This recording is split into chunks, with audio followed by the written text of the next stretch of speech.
This video will take you through the steps to finalize Part 1 and complete Part 2 of the checklist. To complete the Part 2 checklist, you first need to finalize Part 1. From the Consolidated View tab, locate the building you are continuing the checklist for and open the Action drop-down list. Scroll down to find Continue Checklist and select this. You will enter into Part 1 where you uploaded the statutory declaration. Where you are asked, have you received an approved extension of compliance period, answer no and click Submit.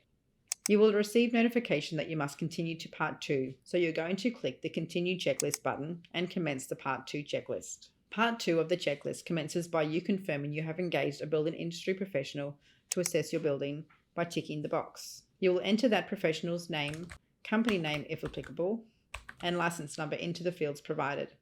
These details can be found on page 2 of the Form 34. Once you have entered the professional's details, the checklist will ask you to upload the Form 34 Building Industry Professional Statement. Click the Upload Files button, which will allow you to locate this document on your computer, and then click Done when the upload is complete. Use the answers given to questions 5 and 6 on the Form 35 to answer the next 2 questions.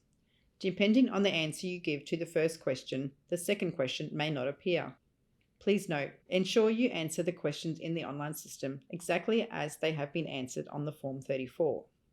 Once the questions are answered, select Continue. You are now on the Part 2 Statutory Declaration page. This statutory declaration is generated by the system and reflects the answers you have provided to the Part 2 checklist. You now need to download and print the Part 2 Statutory Declaration by clicking the Print button. This document must be printed and signed and dated by the owner and or registered agent in the presence of a Justice of the Peace or other approved witness.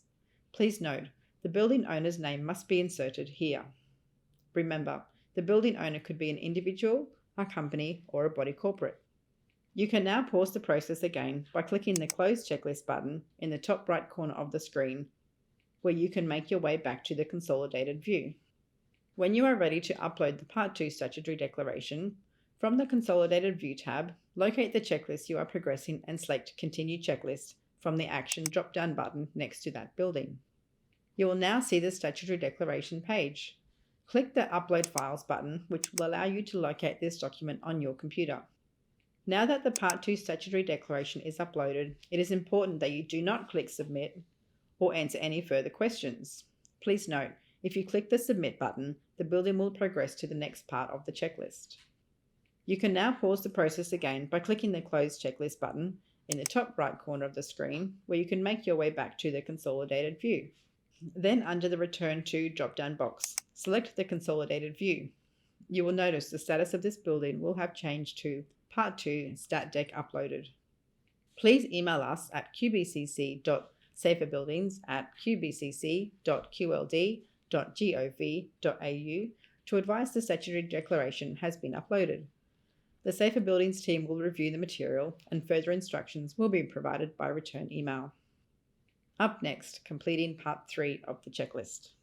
Thank you.